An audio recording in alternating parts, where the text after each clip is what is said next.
Everything you think is permanent is already changing.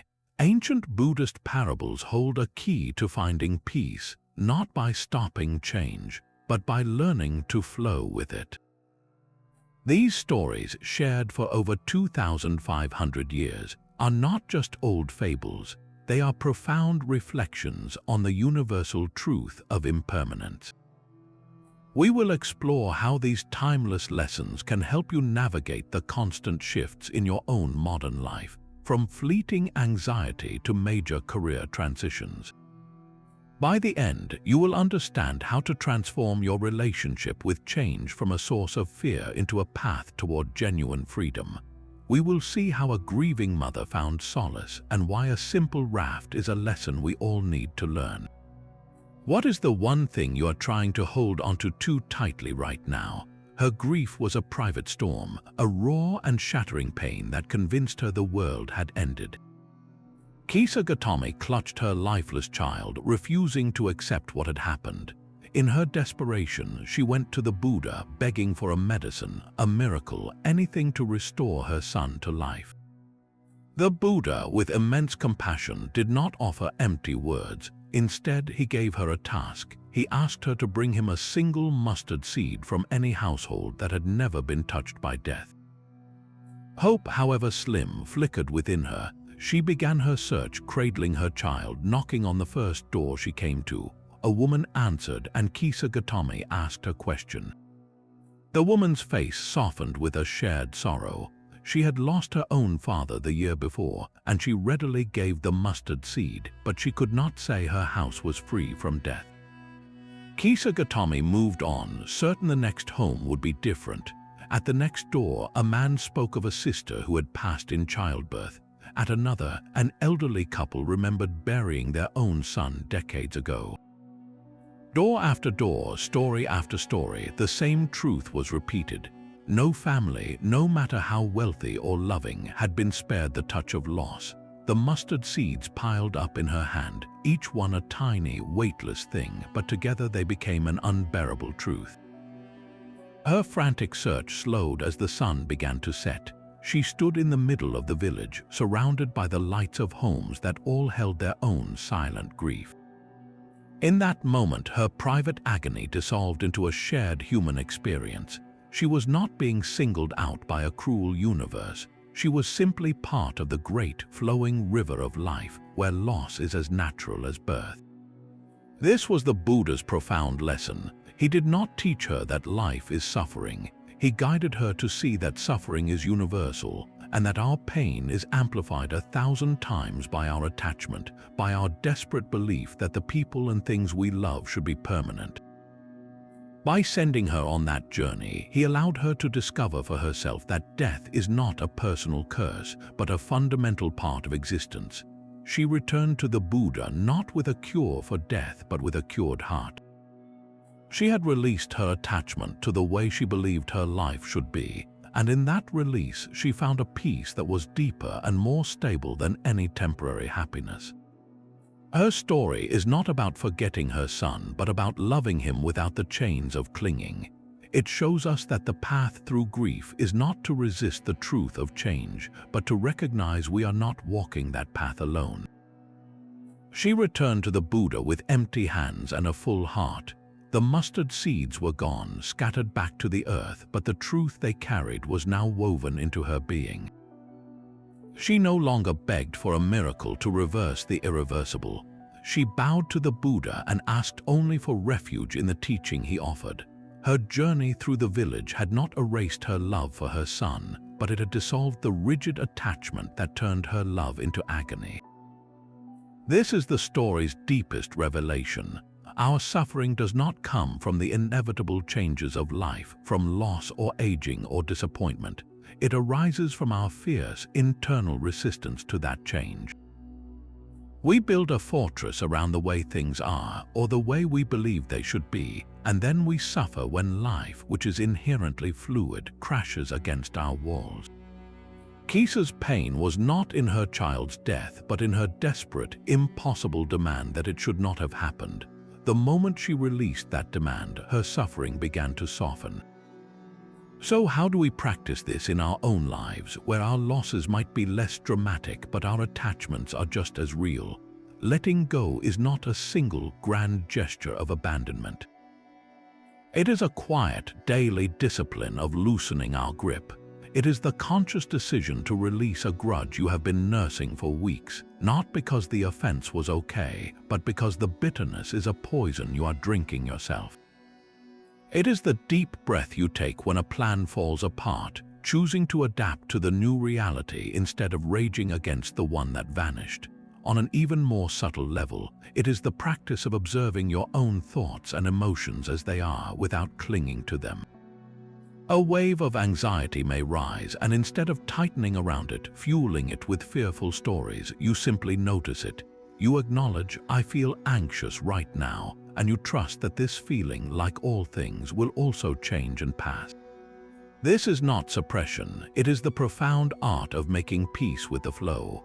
Every time you choose not to fight a change you cannot control, you are planting a mustard seed of wisdom. You are building the same understanding that brought Kisa Gotami peace, the unshakable knowledge that you are part of a moving, breathing, ever-changing world, and that your freedom lies not in stopping the river, but in learning to float with its current. This same principle applies even to the very teachings that guide us toward peace. A profound story tells of a man who built a raft to cross a wide and dangerous river. Using all his strength and ingenuity, he lashed logs together and used the raft to paddle safely to the other shore. Then, grateful for the raft's invaluable service, he did something that seems strange at first. He did not hoist the heavy, dripping raft onto his shoulders to carry it with him on his journey. He left it there at the river's edge, understanding its purpose had been fulfilled. The Buddha used this simple image to describe his own teachings. They are like that raft, a practical tool designed for a single, vital purpose, to help you cross from a place of confusion and suffering to a shore of greater understanding and freedom. The teachings, the practices, the philosophies, they are all means to an end. They are not the end itself. To cling to them after they have served their purpose is to miss the point entirely. It would be like carrying that waterlogged raft on your back for the rest of your life, a burdensome weight that slows you down and prevents you from moving forward freely. We see this everywhere, not just in spiritual circles. We form a strong identity around a particular political belief, a specific diet, or a certain approach to our work. We build the raft and it helps us navigate a difficult period in our lives.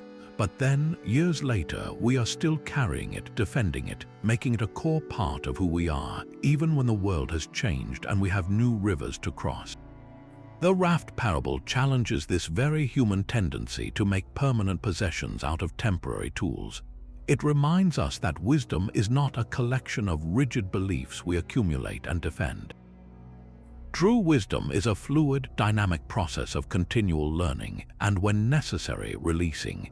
It is the courage to use a concept when it serves you, and the even greater courage to set it down when it no longer does. This does not diminish the value of the teachings. That raft was absolutely essential for the crossing. Without it, the man would have been stuck or swept away.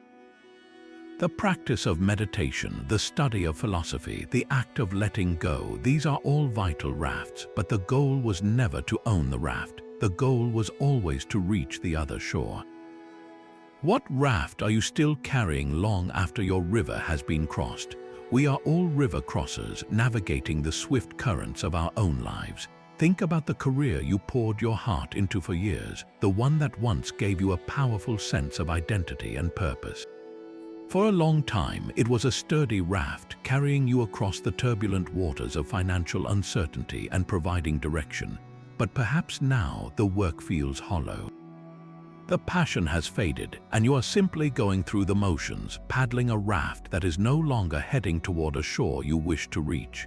Yet you cling to it because the thought of letting go, of swimming toward an unknown bank, feels far more terrifying than staying with the familiar discomfort.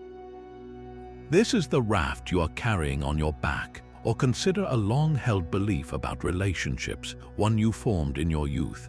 Maybe it is the idea that love must be a dramatic, all-consuming fire, or that you must always be completely self-sufficient and never need to rely on anyone. That belief was a raft that helped you survive a certain emotional landscape.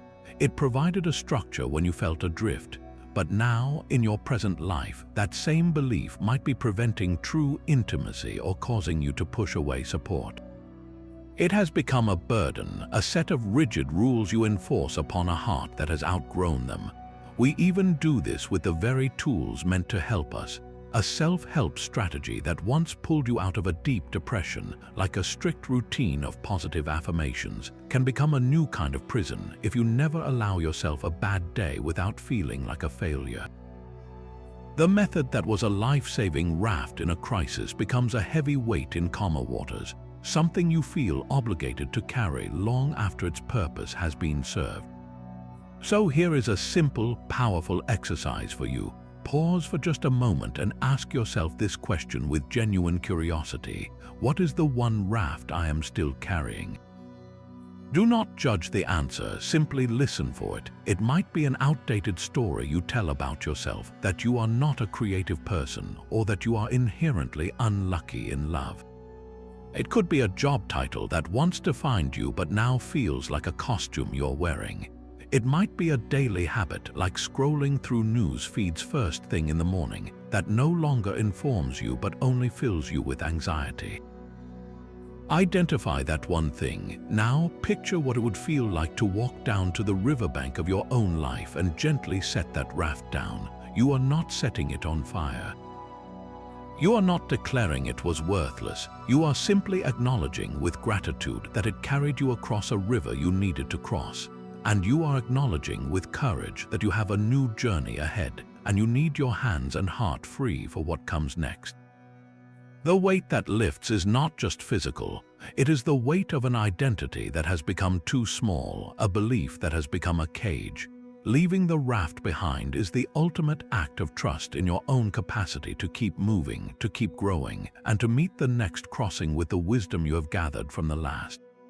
The legend of Gandhara shimmered in the traveler's tale like a mirage, a city of impossible beauty with towers of gold and streets paved with jewels. This vision captivated a group of merchants, planting a seed of longing that grew into a lifelong obsession. They abandoned their homes and families, dedicating all their wealth and energy to the single goal of finding this perfect, permanent paradise. For years they journeyed, their maps growing worn, their youth fading, sustained only by the glittering promise of a reward that would make all their struggle worthwhile. When they finally reached the fabled location, guided by ancient descriptions, they did not find a city of gold. They found only a windswept plain, overgrown with vines and crumbling stones, the silence broken only by the call of a distant bird. Gandhara was not just diminished, it was gone, its splendor returned to the earth from which it came. Their lifelong quest ended not in triumph, but in the hollow realization that they had been chasing a ghost. This story is a masterclass in what the Buddha called the 3 marks of existence, the fundamental realities of life that we so often refuse to see. The first mark is impermanence or anicca. The magnificent Gandhara, like everything built by human hands, was subject to decay. It arose, it flourished for a time, and it inevitably fell. We know this intellectually, yet we live as if our own personal Gandharas, our careers, our health, our relationships are built on foundations of diamond, immune to the weathering of time. The merchant's shock mirrors our own when a company we worked for decades suddenly closes, or a relationship we believed was unshakable slowly drifts apart. The city was always changing, even as the travelers told its story as a fixed and frozen dream. The second mark is suffering or dukkha. This is not merely dramatic pain, but the subtle, pervasive unsatisfactoriness that comes from clinging to what is inherently fleeting. The merchant's suffering was not just in the final disappointment. It was woven into every step of their journey, the anxiety of the search, the fear of failure, the physical deprivation, all justified by a future happiness that never arrived. We do the same. We tell ourselves we will finally be happy when we get the promotion, when we buy the house, when we find the perfect partner. We place the source of our peace in a future Gandhara, failing to see that the very nature of conditioned things is to change and ultimately to disappoint our rigid expectations. This pursuit of a permanent self in a world of change is the root of the third mark, non-self or anatta. The merchants built their entire identity around being the discoverers of Gandhara.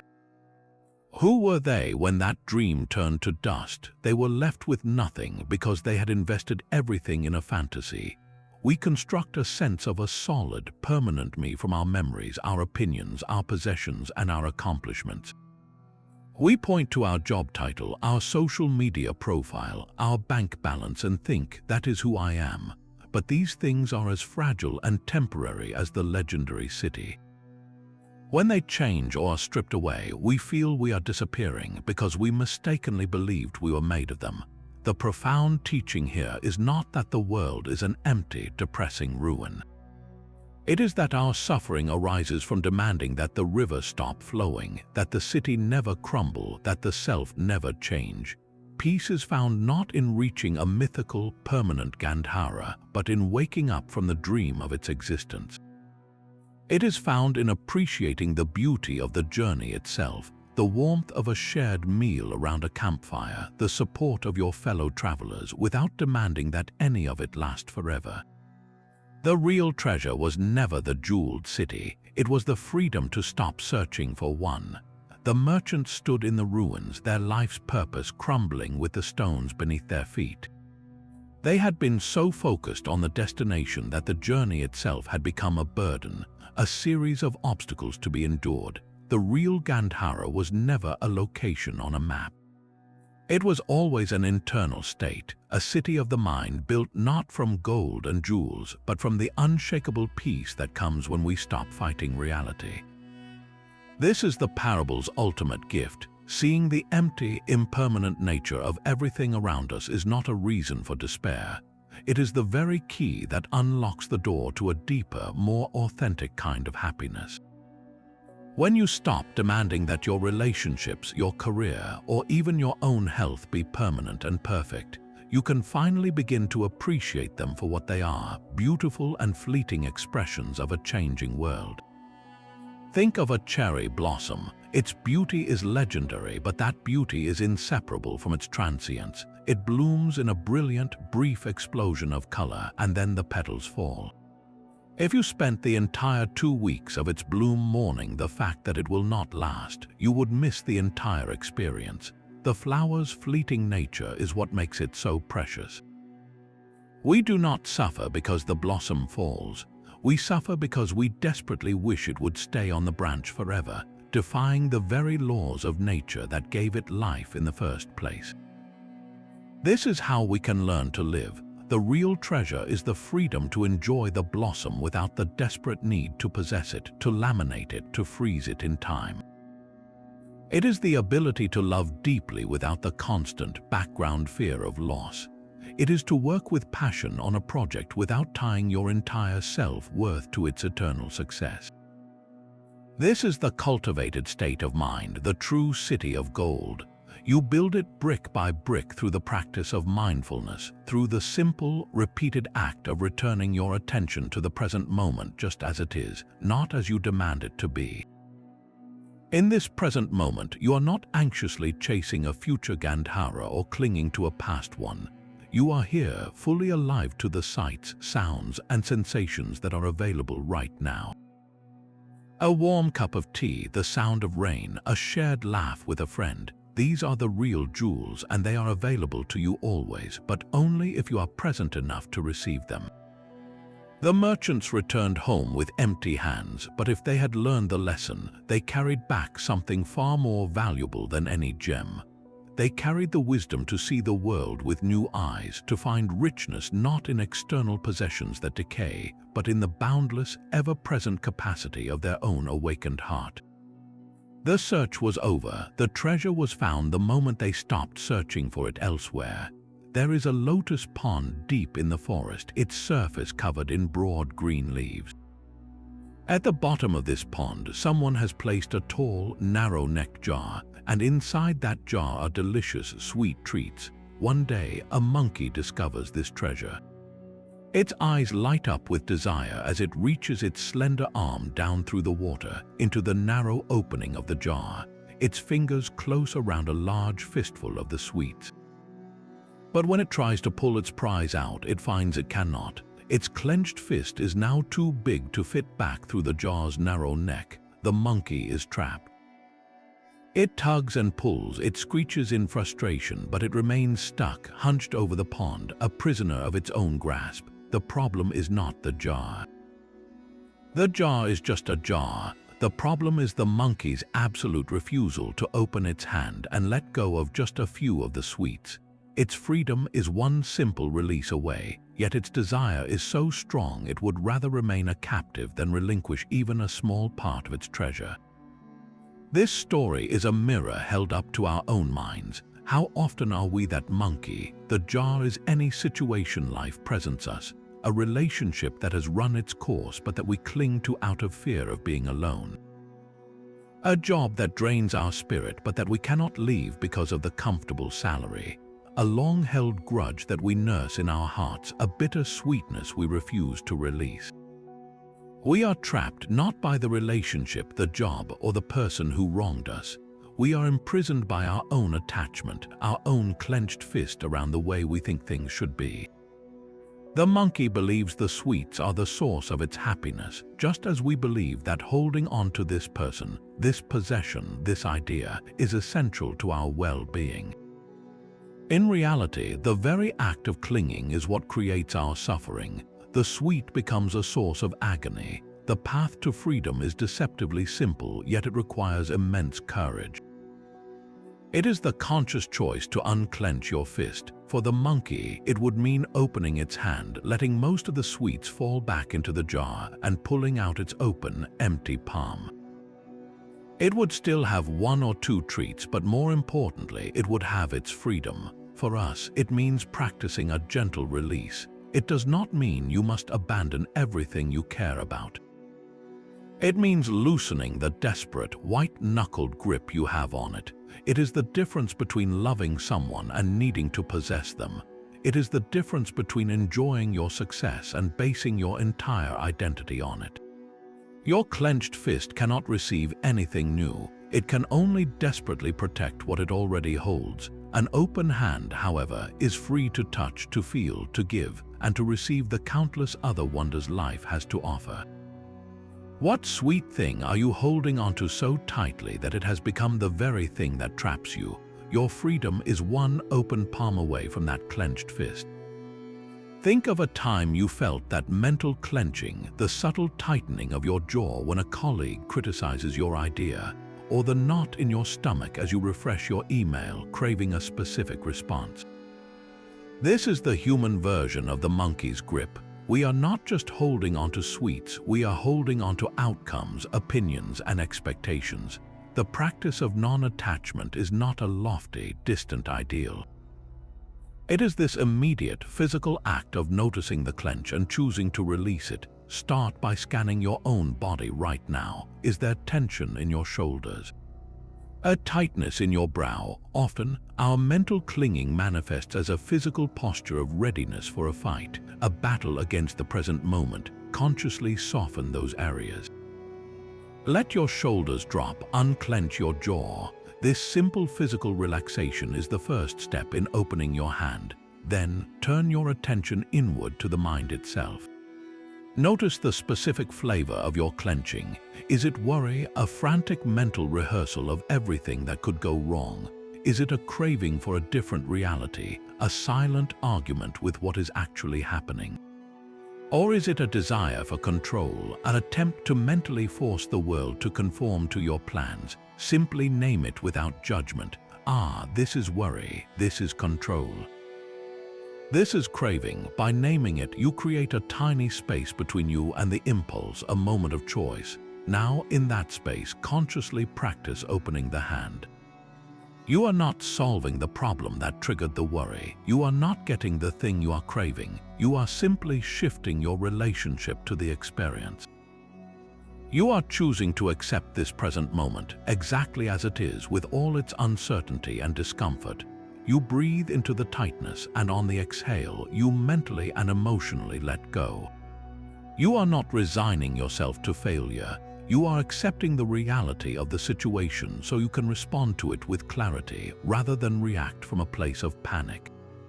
This is how you transform an abstract philosophy into a life skill you can use a dozen times a day. When you are stuck in traffic, clenching the steering wheel and raging against the delay, you can notice the clench, take a breath, and open your hand. You accept that you are, for this moment, stationary. The freedom you gain is immediate, an internal spaciousness that no traffic jam can touch. When you find yourself anxiously awaiting a text message, your whole being coiled around the phone, you can notice the craving, place the phone down, and open your hand to the reality of the waiting. The peace you find is not in getting the message, but in releasing your demand for it to arrive on your schedule. An open hand is not passive or indifferent. It is receptive, flexible, and free. It can gently hold what life offers without crushing it in a desperate grip, and it can gracefully let go when the time comes. Your clenched fist can only ever hold one thing, and it is trapped by it. Your open hand can touch the world. The single thread woven through each of these ancient stories is the liberating truth of impermanence. We have walked with Kisa Gotami through a village of shared grief, learning that our deepest pain softens when we stop demanding that life be different than it is. We have understood the raft as a tool to be used and then set down, freeing us from the weight of outdated identities and beliefs. We have witnessed the folly of chasing a city of gold, only to realize the real treasure is found when we stop searching for permanence in a world of change. And we have seen our own reflection in the trapped monkey whose clenched fist is the only true prison. This is not a teaching of passive resignation, of simply giving up on life.